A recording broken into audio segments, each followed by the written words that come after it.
محمد مصطفی صلی الله علیه وسلم تشریف فرما دی او یو بیبي راغله او د الله تعالی رسول ته وویل چې یا رسول الله زه خپل ځان تا ته در حواله کومه خوښه ستا ده که په خپله راسره نکاح کول غواړې او که چاته مې ورکول غواړې د الله نبي خاموش دی او په دومره کې یو صحابي پاڅېد او ویل یا رسول الله که ستا ورته ځان له حاجت نه وي نو ما له یې راکړه. اعوذ بالله السمیع العلیم من الشیطان الرجیم بسم الله الرحمن الرحیم. خو ګرور ستا ډېره شکریا د انټرویو د اخیستو. زه به دا ووایم چې نکاح چې کوم ده نو دا امر وجوبي دی فرضي دی او الله تعالی رب العالمین د مسلمان ملت دپاره په قرآن کریم کې د دې جوړې په باره کې خصوصي طور حکم فرمایلی دی. پیغمبر فرمایي النکاح من سنتي، نکاح زما سنت دی، فمن رغب عن سنتي فلیس منا. چا چې زما د سنت نه چې کوم دی نو انکار وکړو نو هغه زما د امت په خلکو کې په هغه طریقه نه دی شمار، په کومه طریقه چې د امتي حیثیت دی. نو نکاح روټۍ چې کومه ده دې ته ولیمه وایي او په دې کې د محمد مصطفی صلی الله علیه وسلم طریقه هم دا وه چې کوم چا به واده وکړو پیغمبر اسلام به هغه کس ته ووایي چې واده دې کړی وی چې او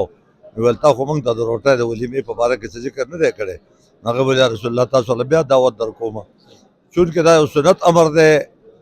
او سنت امر چې کوم دی چې په سنت طریقه باندې کېږي نو ډېر زیات ښه دی. ستاسو د دې سوال چې تر څو تعلق دی چې اکثر خادۍ په غمونو باندې بدل شي نو د هغې اصل وجه دا وي چې غیر ذمه دارانه طور طریقه کار څوک استعمال کړي لکه زمونږ د ځوانانو اخلاقي کردار چې کوم دی نو دا پستۍ طرف ته روان دی. الله تعالی دې د رحمت او د کرم په نګاه ټول ملک او ملت ته وګوري. موږ او تاسو دې الله ورحمېږي چې په سنت طریقه را عمل کېږي نو په هغې کې بیا فسادات او غم نه وي، خو چې کله په سنت طریقه عمل نه کېږي نو په هغې کې بیا مشکلات مخې ته راځي. دا خدي دی الله تعالی ټول عمر دپاره د فریقینو دپاره د دواړو جوړو دپاره د خوشحالو ذریعه وګرځئ، ټول خاندان دپاره د الله ذریعه وګرځئ او الله تعالی د امن او سکون په حالت کې دا پروګرام د میلمنو اختتام ته ورسوئ. او زمونږ وروڼه دي، دوستان دي، ملګري دي، د ډېرو احساساتو بار بار ټلیفونونه د دوی نو زه د دوی د مینې شکریا ادا کوم او په دې وجه موږ دلته حاضر یو چې موږ دوی سره په دې ښادۍ کې د زړه د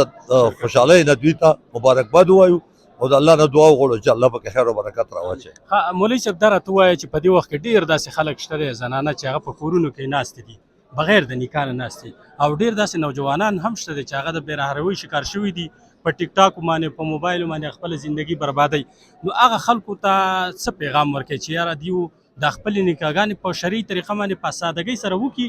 او زیات دغه ته پکې ضرورت نه وي. نو ستاسو په خیال باندې لکه معاشره به بیا ښه طرف ته لاړ شي؟ خو ګروره تر څو پورې چې د معاشرې تعلق دی نو زما نه غالبا چې د نږدې نه ته پې ښه واقف یې. د دې اصل بنیادي وجه دا ده چې یو خو رواجونه داسې شوي دي چې هغه رواجونو زموږ نه بلکې زه به دا ووایم چې یا د هندوانو رواجونه دي یا د سیکانو او د عیسایانو رواجونه دي، د یهودو نصاراو رواجونه دي،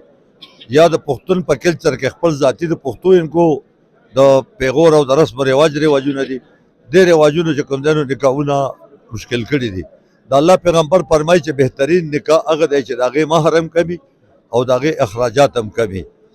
بل زه به تا ته یو لنډی مثال درکړم. محمد مصطفی صلی الله علیه وسلم تشریف فرما دی او یو بیبي راغله او د الله تعالی رسول ته وویل چې یا رسول الله زه خپل ځان تا ته در حواله کومه خوښه ستا ده که په خپله راسره نکاح کول غواړې او که چاته مې ورکول غواړې. د الله نبي خاموش دی او په دومره کې یو صحابي پاڅېد او ویل یا رسول الله که ستا ورته ځان له حاجت نه وي نو ما له یې راکړه، ما سره یې نکاح وکړه. نو د الله پیغمبر ورته وفرمایل چې تا سره څه شی شته؟ هغه الفاظ دا دي چې هل معک شیء من المهر، تا سره څه شی شته چې په مهر کې دې له ورکړې؟ نو هغې ورته وویل چې یا رسول الله ما څه خو نور څه نشته. هغه صحابي ویل او دا یو لنګ مې دی نو دا به دوه ځای کړو نو نیم به دې له ورکړم نیم به زه والم او په مهر کې. نو دا چې یو لنګ دی او دوه ځای به یې کړم او نیم به دې او نیم به زه نو د دې نه کم نور نه کېږي که نه. نو د الله نبي ورته وفرمایل چې بیا خو به د ستا پې کار وشي نه به پې د هغې څه کار وشي چې دا نیم کې نو څه به پې وشي. زه ته لاړ شه رشته دار دې وګوره که چېرته رشته دارو کې څوک میلاو شي او تاله څه درکړي او تې راوړې. او چې راغی ویل صاحب په رشته دارو کې هم څوک میلاو نه شو، ما ته چا څه را نه کړه، دوستانو کې هم څوک میلاو نه شو، چا څه را نه کړه. نو ویل چې زه ته لاړ شه ولو کان خاتمة من الحدید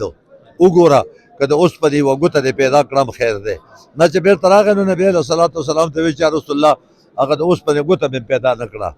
چې په مهر کې دې له ورکړم. نو پیغمبر اسلام ته تپوس وکړو چې هل معک شیء من القرآن، تا ته د قرآن څه حصه یاده ده هغه ویل یا رسول الله سورة کذا و کذا و کذا پلانې پلانې سورتونه راته یاد دي نو پیغمبر اسلام ورته وفرمایل چې د خوراک او اسکاک انتظام یې کوه کپړې جامې انتظام یې کوه او باقي د دې نکاح ما تا سره د قرآن د سورتونو په وجه باندې تا سره وکړه. اوس موجوده دور کې چې کوم نکاحونه کېږي نو دا د نیکانو خلکو طرف ته توجه زیاته نه وي بلکې د کرف سوچونو په وجه باندې چې کوم ځای ورته وایي نکاحونه خرابۍ ته تللي دي د الله تعالی د پیغمبر فرمان دی چې خلک د څلورو وجو نه نکاح کوي د دې وجه نه کوي چې دا خاندان ښایسته دی نو د ښایست د وجه نه یا مالدار دی نو د مالدارۍ د وجه نه او یا دا نسبدار دی نو د نسبدارۍ د وجه نه یا د دیندار دی نو د دیندارۍ د وجه نه نو پیغمبر فرمایي وعلیکم بالدین په تاسو لازم ده چې د دین طرف ته توجه ورکړئ نو چې د دین په طریقه باندې کم کار کېږي نو هغه نکاح اسانه وي او په هغې کې مشکلات هم نه وي او جنکۍ بې نکاح نه پاتې کېږي او هلکان هم بې نکاح نه پاتې کېږي. اوس دا کوشش دی چې په امریکا کې دی که برطانیه کې دی او په قطر کې دی که دوبۍ کې دی او پراپرټي شته او که نه شته نغدې څومره دی او څنګه چل دی سونا به څومره وي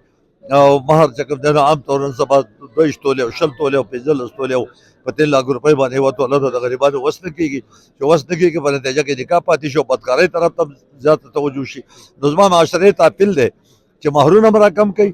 رواجونه هم پرېږدئ او د پیغمبر اسلام د طریقې مطابق سادګي اختیار کوي او هغه کومه طریقه چې د پیشنونو ده د هغې نه پیغمبر منع کړې ده چې ولا تبرج تبرج الجاهلیت الله پیغمبر ته قرآن کې فرمایي چې د جاهلیت د زمانې پیشنونه مه کوئ نو که هغه رواجونه هم پرېښل نو هر څه به اسان شي که معاشرې پې عمل وکړو الله دې موږ ټولو ته د قرآن او د حدیث مطابق د پیغمبر د طریقې مطابق د عمل توفیق نصیب کړي.